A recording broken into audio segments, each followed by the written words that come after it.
पाक सरजमीन शाद बाद, कीश्वरे हसीन शाद बाद।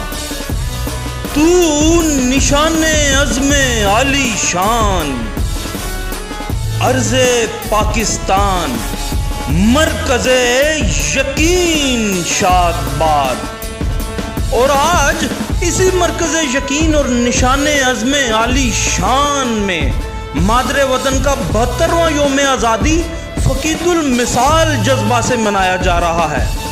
और साथ ही इसी मरकज़ यकीन में इस तयक्कुन के साथ यौम यकजहती कश्मीर भी मनाया जा रहा है कि एक दिन कश्मीर बनेगा पाकिस्तान।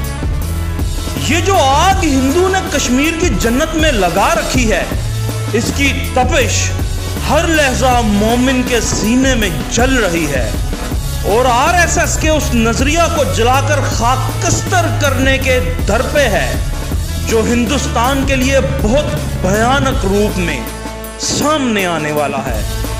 आज पाकिस्तान ने अपनी आज़ादी कश्मीरी भाई बहनों के गमों से मंसूब की है और सदर मुमलिकत ने कहा है कि अगर जंग हुई तो दुनिया उसके असरार महसूस करेगी।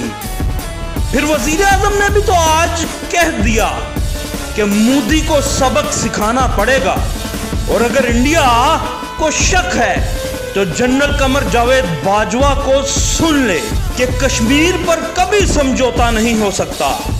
हम कौमी जिम्मेदारी निभाने को हर वक्त तैयार हैं और अगर फिर भी किसी को समझ ना आए कि होने क्या जा रहा है तो फिर वो मौज करे, मगर याद रहे दामे हर मौज में है हल्काए सद कामे नहंग। आदिल शुजा, खबरिस्तान, लाहौर।